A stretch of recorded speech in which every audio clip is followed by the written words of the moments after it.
Hi, I'm Darlene Carman, and welcome to the show. With the latest social media platforms, seems like everyone is a video maker. Shoot some video, edit, embellish with text, graphics, and you can share your creative genius. With the ease of this process, you may have the impression that a transition to mainstream film production is easy. Ha! Andrew Chen's short production, Ghost in the Gun, has received awards in 4 screenplay competitions. Andrew is here with one of the producers of the film, Tony Jonick. Hey, welcome to the show.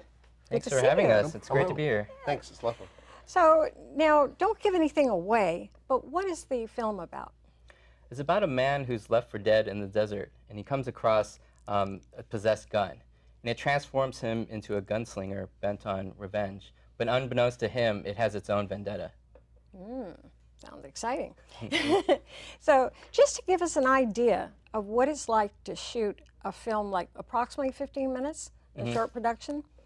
So like how many days did it shoot, the film, how many scenes are there, and how many different locations? So there was 14 days total. One of them we had to kind of scrap because of weather, and then the 14th day was a pickup shoot, which means we were just like getting some close-ups and little things to help kind of round it out. So all in total, it took about 7 weeks. We started in October and finished in November. And how many scenes totally? Oh, so there's 18 scenes, but some go to a flashback and then come back, so I think technically maybe it's 15. And locations?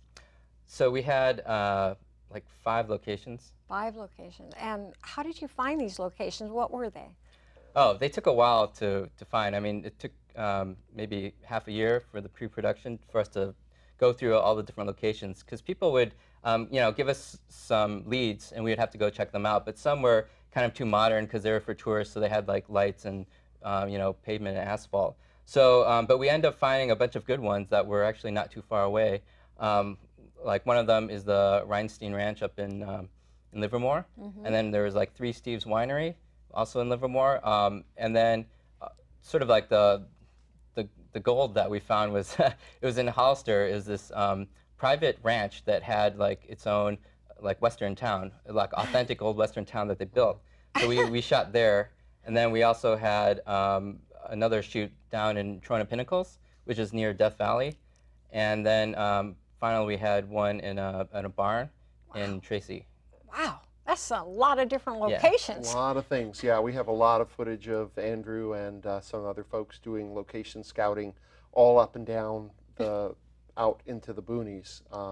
There are a few ghost towns where some people shoot, but these are places that were local that we were able to find, and it was quite a find for us. This private ranch now, you said it's a ghost town and it's a private ranch. So you're going to tell me they rented out, do you know the name? Well, Fox Creek Ranch out in Hollister.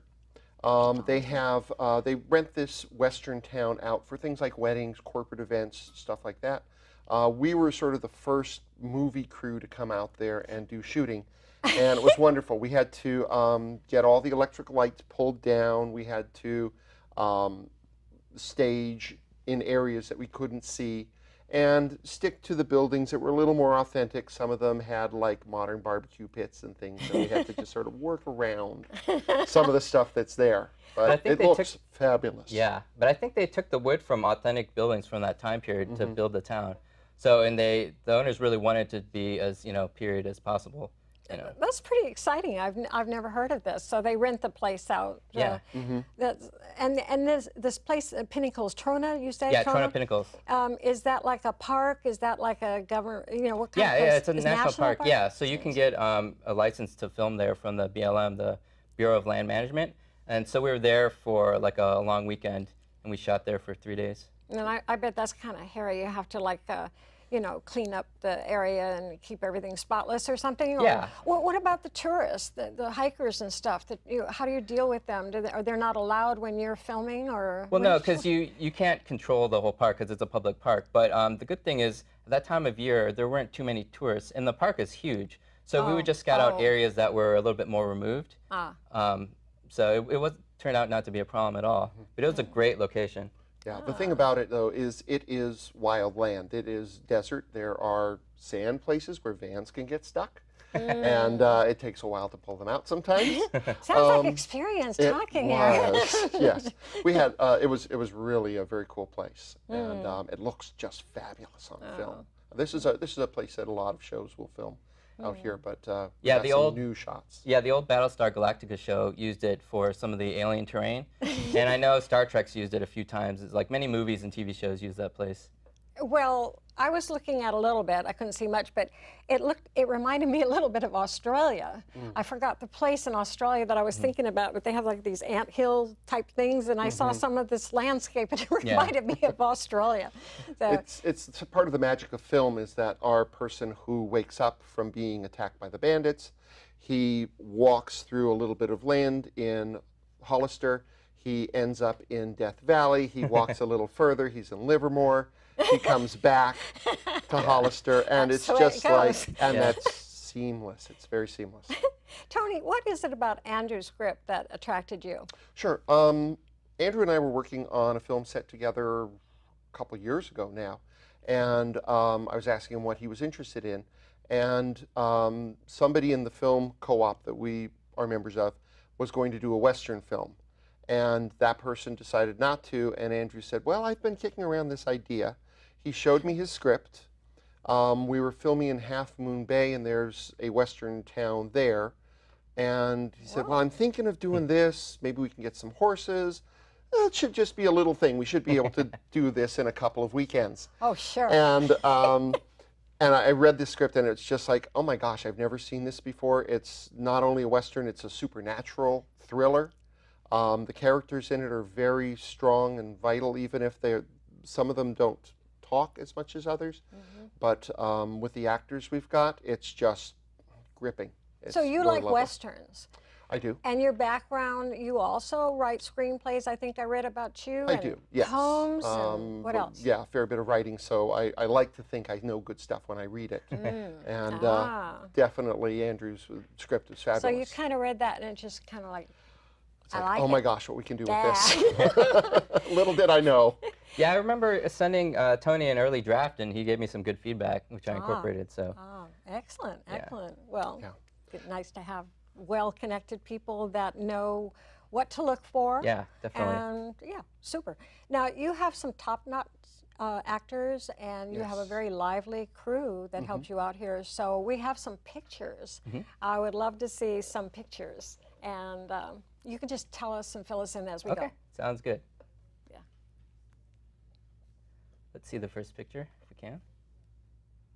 All right, so that is Haley Camille on the left. She plays Jo.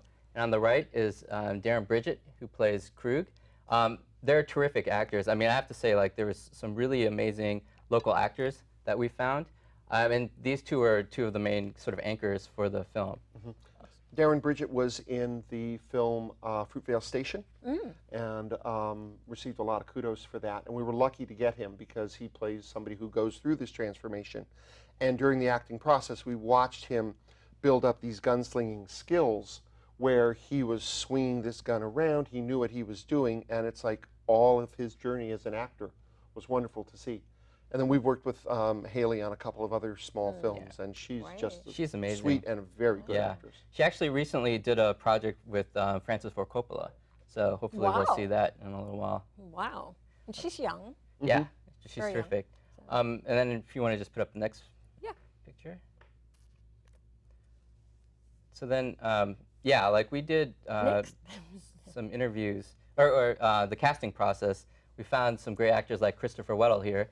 Like, he's done a lot of stage work, and he was like, he nailed, you know, Scarface when he was doing his audition. And I got to talk to him extensively, and he was kind of doing research on, you know, actual bandits back then, and, you know, coming up with a backstory for his character. So it was really terrific to work with him. He works with the stage department of UC Berkeley for their play productions. Oh. And I've just been so impressed by him. We're looking at possibly casting him in another film coming up. Great. See the next one. So this is Bruce Duncan. He plays Rattlesnake Dick. So he's the second of the three bandits. He never broke character. No. He was tough all the way through. Yeah, like really did a great job in the saloon and shootout scenes. And then let's see the next one. And who is this? Oh, This I guy don't looks know. familiar. Some old sourdough. So this is Tony, who, our producer here, who also played one of the bandits. He played Coyote Gus. And it was a lot of fun to have him both behind and in front of the camera. Yeah, my character took a few too many punches in the head. I mean, so his character is a little bit like the lovable oaf that, fell in with the wrong crew. But yeah. Still vicious. Still vicious. Just like real life. All right, let's see the next one. So this is Jamie. She played Krug's wife, Carolina. So she did a great job too. And I felt a little bit bad, like, having her being beat up a little bit, but she did a great job, and her screaming was so authentic and on point. And she's just lovely to work with. She was a wonderful actress, beautiful woman, and then to see her just covered in blood and makeup, it's just like, yikes. Oh. Yeah, so let's see the next one. These guys. So on the right is Ross Turner. He plays Marshall Hicks, who's one of the antagonists, and his deputy on the left, played by Logan Wilde, Deputy Barnes. So those two were great as well, like, because this shot is from one of our key scenes, and you'll get to see it. I think a little bit of it in the trailer. One of the nice things we did with Ross is that he did this scene towards the beginning of the production, and then when he came back at the end of the production, he let his beard grow out to show that time had passed. And his clothes are similar but different, and he was really good. He's a local comedian, actually, and he does a lot of work. Comedian. As well. Wow. You wouldn't know it just looking at this. No, he was tough. Yeah. Let's see the next one. And this is Tim Russ. You probably know him better as Tuvok from Star Trek Voyager. Oh, yes. So yeah, this was sort of our coup de grace, would you say? Our celebrity catch. Yeah. So Tony suggested to me, like, early on, we should try to find a more high-profile actor that we can use.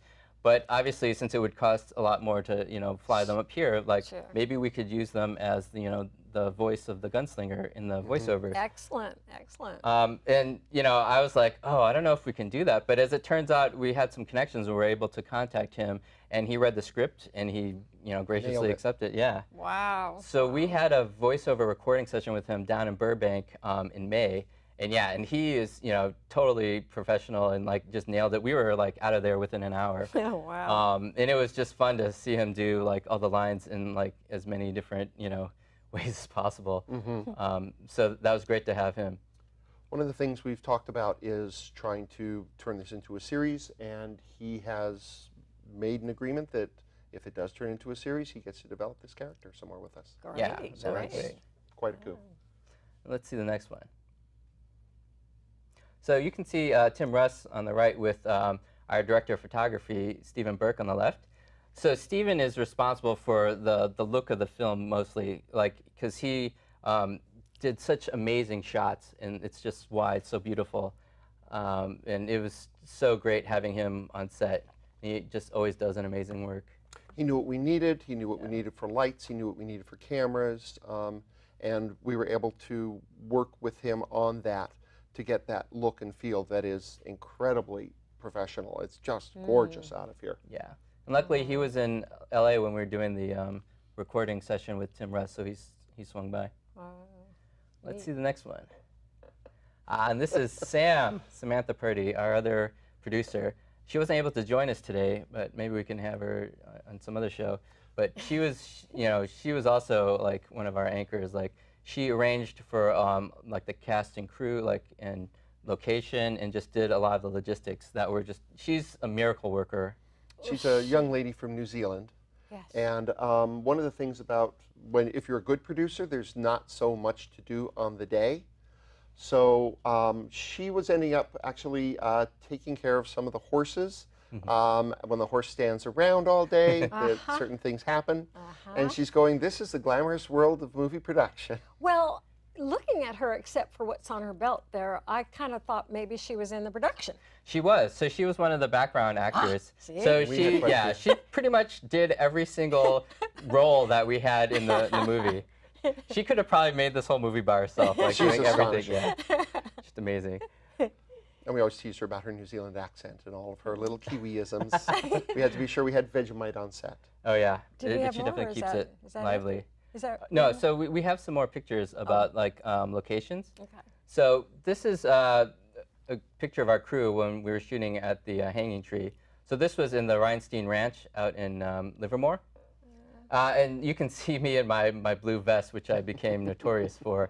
It's a cooling vest, and people just thought I was wearing it for style, but actually it was practical.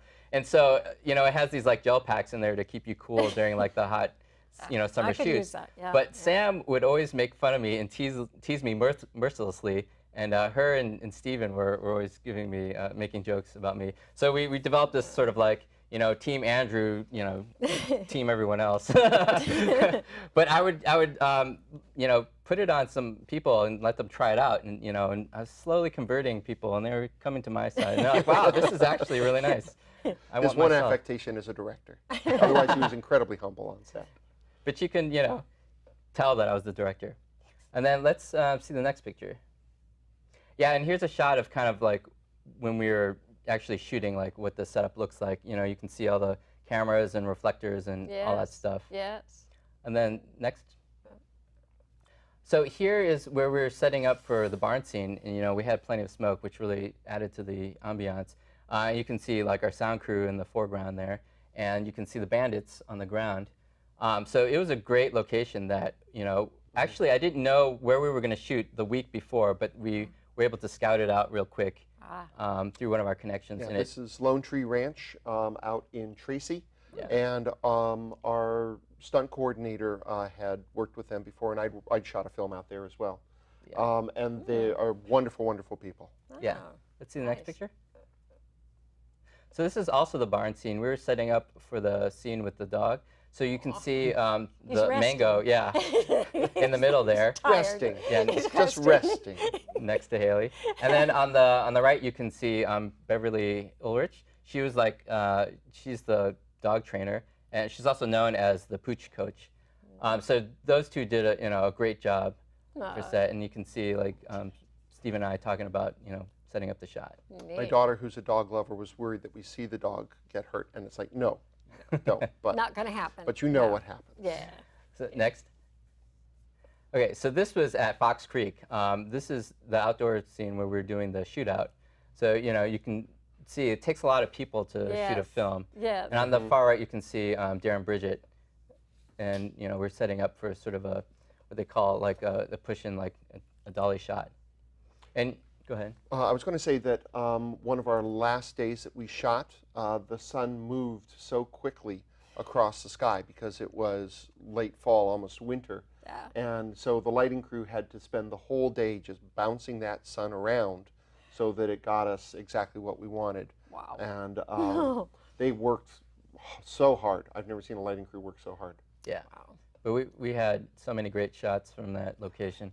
So let's see the next one. And here we're practicing a stunt for one of the night flashback scenes. And you can see Tony on the far right. But before it gets dark, we were practicing, pulling Darren Bridget, who plays Krug. So you can see the three guys behind him. So we did that a few times until we got it right and got the timing right. And then we waited for it to get dark and we shot that scene. Wow.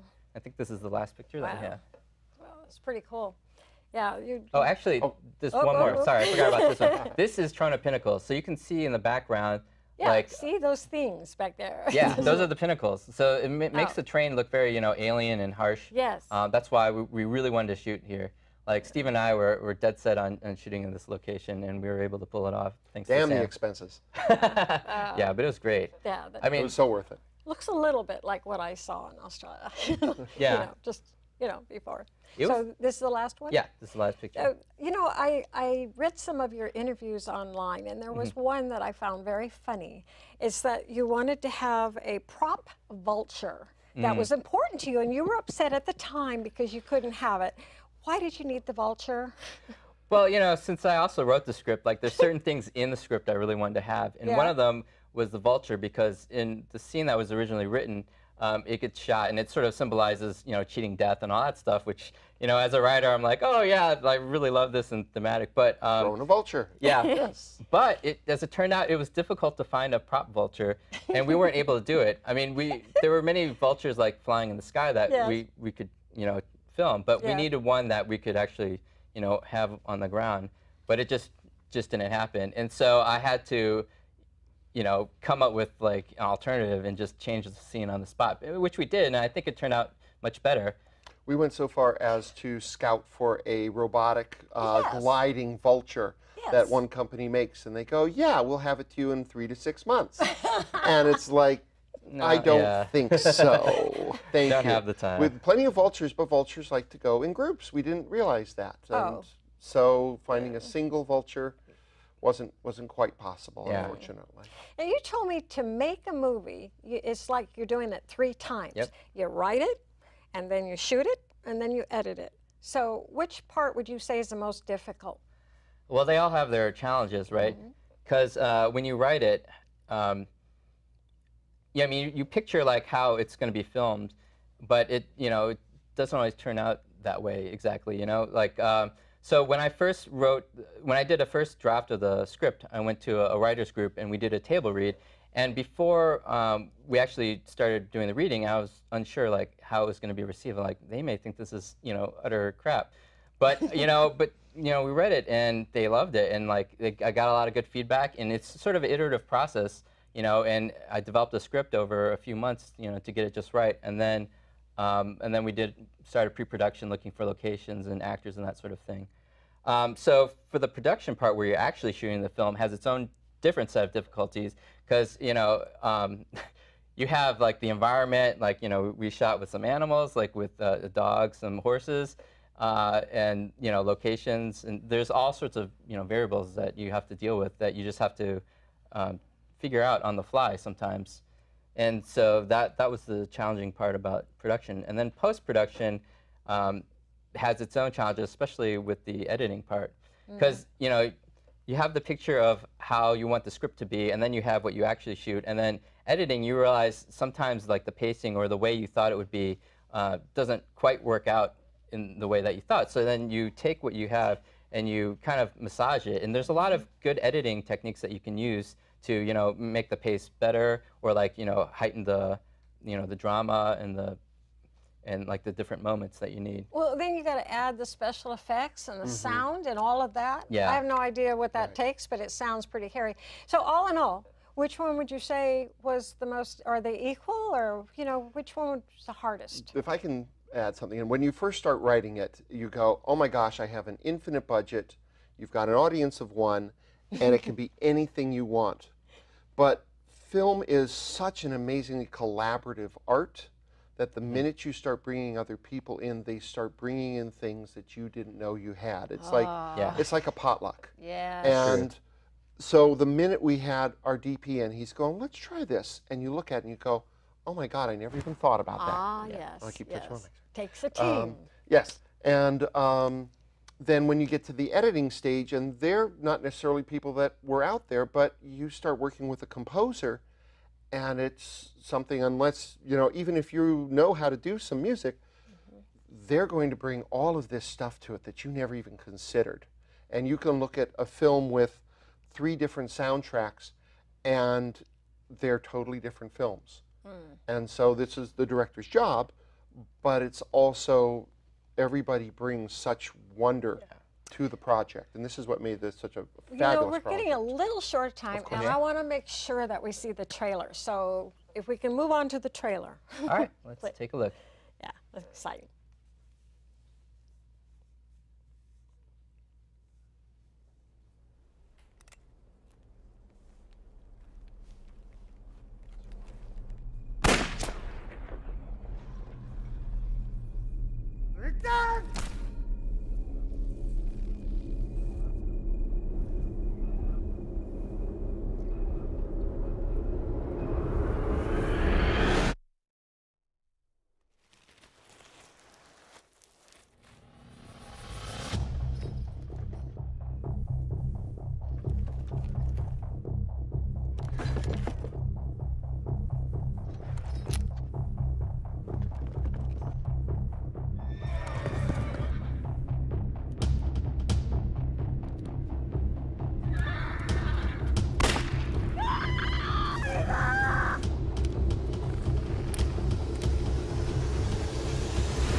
the mood, you know, the mood is really there. Who is responsible for making the trailer?